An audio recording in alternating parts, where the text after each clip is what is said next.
ऐसे उड्डाण कपिनाथा आले पर्वताचे माथा देखता कांत राक्षस चित्ता धीर सर्वथा न धरवे.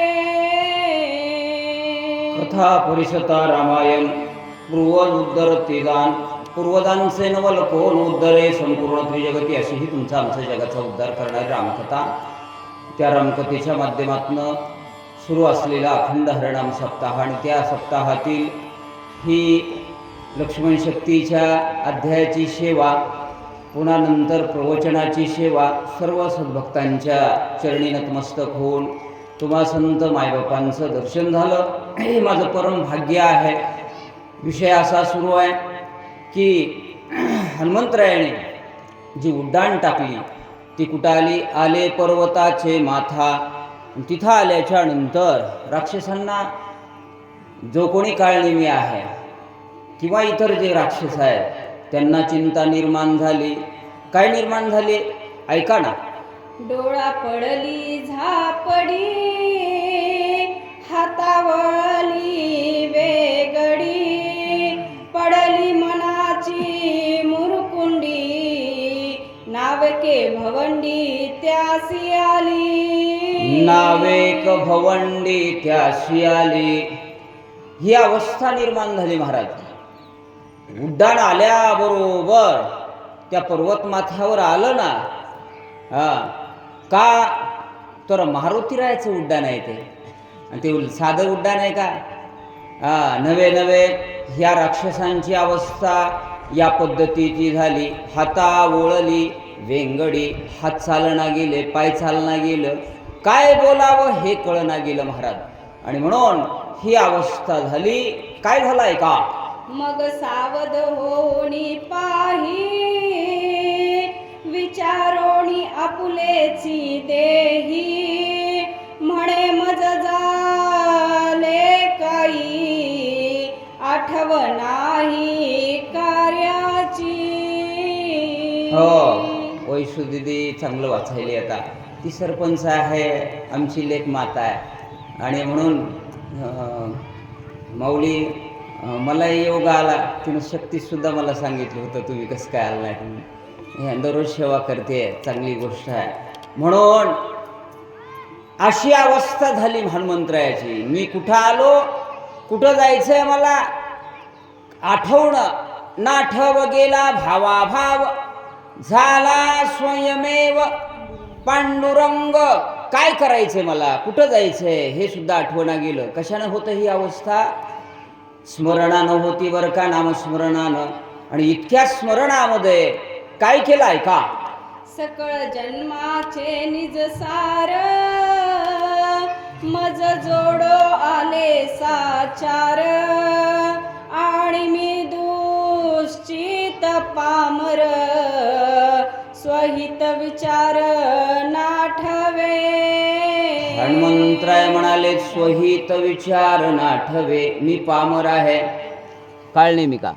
आणि म्हणून त्याला वाटू लागलं की कुठं आलो मी, हे एकंदरीत उड्डाण आलं. मला वाटतं या हनुमंतराय म्हणत असते.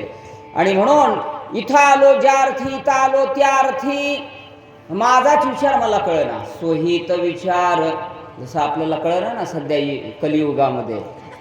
काय कळायले का महाराज? नाते कळना. होय कवडे महाराज. कुठले थोर माणसं कळनात, गुरुजन कळनात, काहीच कळना महाराज. आपापल्या माणसं कशामध्ये, संसारामध्ये वेगळं आहेत, पैशामध्ये वेगळं आहेत, माऊली म्हणतायत. म्हणून स्वहित विचार, माझा विचार मला कळाला नाही. मी कुठं आलो, मला तर कार्य करायचंय. काय करावं लागेल? म्या स्वामी कार्य साधावे येथे की मुक्त व्हावे कपी हस्ते. ते विसरोणी निज कार्याते मूर्छित चित्ते पडिलो असे. म्हणून काळने मी विचार करू लागला. जाऊ द्या म्हटले, आलो. ह्या हनुमंतरायानं आपण त्याच्या हातानं मरण आल्याच्या नंतर कृत्य झालो. इच्छा केली ते पावलो. बरं होईल म्हणले, राम भक्त आहे आणि राम भक्ताच्या हातानं मरण येणं किती चांगलं आहे. जसं अभिमन्यू महाराजांना मरण आलं, माऊली आलं की नाही. रामायणावर मरण येणं म्हणजे भाग्याचं आहे की हो. तुमच्या गावचे ते जावाई होते म्हणून मरण असं यावं. माऊलीने ओळी टाकली आहे की का झाकलिया घटीचा दिवा, काय झाला केधवा या रीती जो पांडवा देह ठेवी. माऊली या पद्धतीनं अभिमन्यू महाराजांना देह ठेवला. भाग्यानं तुमच्या गावची ते जावई आहेत, असा देह ठेवता आला पाहिजे. तिथं मरण यायला भाग्य लागते. 2 जणांचं भाग्य आपण सध्या बघितलं. ताजुद्दीन महाराज त्यांचं एक भाग्य आणि अभिमन्यू महाराजांचं भाग्य. म्हणून स्वहितनी विचार, मी विचार करायला म्हटले ह्या कपीच्या हातानं मरण आलेलं बरं, आपल्याला सुद्धा या ठिकाणी मरण यावं. कुठेही मरण येऊ नये. ॲक्सिडेंटमध्ये मेला म्हणले काही कामाचं नाही. त्याच्यासाठी तर हे करायचंय. वैसुदी दिवाच ऐसे विचारोणी मनी स्वस्त चांगलं वाचायला आसनी, कपिने देखिला दुरोनी, मग धावोनी तेथला. मग धावोनी तेथे आला. पाहिलं बरं का त्या काळनेमीनं. मग देखिला दुरोणी, दुरून बघितल्याच्या नंतर हनुमंतरायनं बघितलं. साधू वेशामध्ये आलेला कोण आहे हा? पण काळनेमी आहे तसं साधू वेश घ्यायलेत लोक, पण ते साधूच्या या व्याख्येमध्ये बसत नाही. डोळे वाढवोनी केस, भूते आणि ते अंगास, तरी ते नवती संत जना तेथे नाही आत्मखून. तुकाराम महाराजांनी किती सुंदर सांगितलं. तसा वेश आणलाय. पाहिलं बरं का हनुमंतरायाने काय केलं ऐका. दुरोणी देखिला तापस, हो, हर्षित कपीचे मानस, भरिला सर्वांगी उल्हास, ऋषी मानस तेथाला. ऋषी नमनास तेथे आला. चुकायचंच नाही सरपंच. म्हणून ऋषीला नमन करायचं. आम्ही ह्याच्यात PhD झाला माय. आणि त्याच्यामुळं ऋषीला नमन करावं लागेल. ऋषी दिसायला वेश घेतलाय ना, आणि वेश घेतल्यामुळं त्यांना नमन केलं पाहिजे. ही भारतीय संस्कृती आहे. मोठ्यांना नमन केलं पाहिजे. आणि ते नमन करण्यासाठी कोण? हनुमंतरायाला म्हणून बघू लागले. गेलं पाहिजे, पाया पडलं पाहिजे. काय विचार करतात ऐका. हनुमान श्रीराम किंकर, राम रूप चराचर, हो, देखे सर्वदा साचार, प्रेमा थोर श्रीरामी. रामाचं प्रेम असलं ना त्याला काय दिसतं? हनुमान देखे चराचर. सगळ्या ठिकाणी त्याची वृत्ती कशी होते? जे जे भेटे भूत ते ते मानिजे भगवंत, हा भक्तियोग निश्चित जान माझा. ही वृत्ती होते महाराज. बरं का मोठे महाराज. वृत्ती ही निवृत्ती झाले, जनन दिसे तेथे. अशी अवस्था होते. हनुमान कोण आहे? साधू रत्न आहेत, संत आहेत. त्याच्यामुळं सज्जन माणसाला जनाबाई महाराज काय दिसतंय? सज्जनच माणसं दिसतात. जे दुर्जन आहे त्याला दुर्जनच माणसं दिसतात. तसं हनुमंतरायाला हा काळ नेहमी राक्षस रूपामध्ये संतास साधू झालेला काय दिसू लागला? साधू दिसू लागला. महाराज तुम्ही सगळी नव तरुण पिढी तयार झाली वा चांगली. होय माऊली. आता माऊलीसारखे माग राहिले पाहिजे. माग आहेत ना तुम्ही? माग असले पाहिजे. वाचा. अर्थ काही काढता वाचा, वाचा. म्हणजे ज्यासी जैसी अंतर्वृत्ती ते हा. ते तैसेची देखती तेही विषयाची ते बघा. उपपत्ती लोकसंपत्ती परिसावी लोकसंपत्ती परिसावे. ज्याचं जसं पाहणं आहे, ज्याशी जैसी अंतर्वृत्ती. अंतकरण कसं आहे, काळा आहे, गोरा आहे, चांगला आहे, ह्या अंतकरणावरनं माणसं कळत असतात. म्हणून साधूची वृत्ती आहे हनुमंताची. आणि साधूची वृत्ती ज्यांची असते ना, मग ते कोणीही आला, चोर आणि साव सारिखाची, चोर जरी आला, हा, दीपकाचे अंगी नाही तुझा भाव, चोर आणि साव सारिखाची, ही वृत्ती राहते ना. तसं हनुमंताची वृत्ती झाली. आणि काय झालं, सज्जनांचे मुख्य लक्षण हो. ब्रह्मा स्वरूप स्वयं आपण जग देखणे ब्रह्मा पूर्ण कपट चिन्ह तोनेने कपट चिन्ह तोनेने. सज्जन माणसाची लक्षणं काय असतात म्हटले, कपटच नसते माहितीच्या ठिकाणी.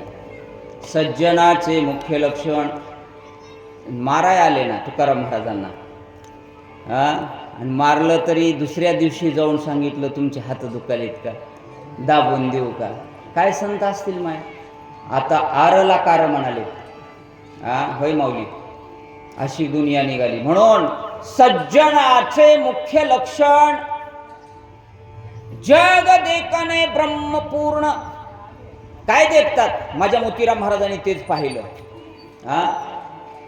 आणि म्हणून त्याला सज्जन म्हणायचंय. सज्जन कुणालाही म्हणता येत नाही. हनुमंतराय सज्जन आहेत. काळ नेहमी राक्षस असला तरीही साधू वेशात आहे ना, सज्जन दिसू लागला. काय झालाय का, जिनोनिया काम क्रोध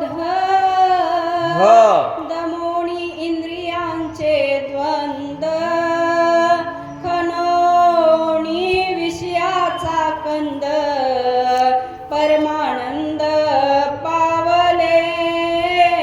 गावबा महाराज जाता जाता तुम्हाला सांगाले काय करावं लागतं तिथपर्यंत पोहोचण्यासाठी. हे विषय काढावं लागतात. ज्याचा कंदच काढून टाकावं लागतं. काम क्रोध लोभ मद मत्सर अहंकार हे काढावं लागतात. जिनोणी विषयाचा खणोणी विषयाचा कंद. जसा कुंदा असतो ना, गावरान तुम्ही माणसं आहेत म्हणजे गावातले आहात, ते कुंदा एक बी काशी राहिली तर काय करते, पुढल्या वर्षी पाऊस पडला की दिसती की नाही, म्हणून ती काढून टाकावं लागते. तसं हे काम क्रोध विषय काढून टाकावे लागतात. मग ते काढले की मग परमानंद पावले. त्या परमानंदापर्यंत जाता येतं. आणि ते जाण्यासाठी हनुमंतरायाची शिकवण आहे. दररोज सेवा करा. माऊली, दररोज सेवा केल्याच्या नंतर सेवेला गे सेवक झालो, तुमच्या आलो दर्शना. वाचा. त्यासी दृश्य दृष्टा दर्शन ध्येय ध्याता आणि ध्यान वा. ज्ञेय ज्ञाता आणि ज्ञान अवघे चितघन भासत. अशा व्यक्तीला, अशा एकंदरीत पुरुषाला काय होते म्हणले, जे पाहायचंय ते राम, जे पाहिलंय ते राम, आणि जे पाहून झालंय ते राम. ध्येय दृश्य द्रष्टा दर्शन, ध्येय ध्याता ध्यान त्रिपुटी आहे त्या. ज्ञेय ज्ञाता ज्ञान, जे पाहायचंय ते फक्त आणि रामरूपत. वृत्ती एकंदरीत रामरूप झाल्याच्या नंतर दुसरं काही दिसत नाही.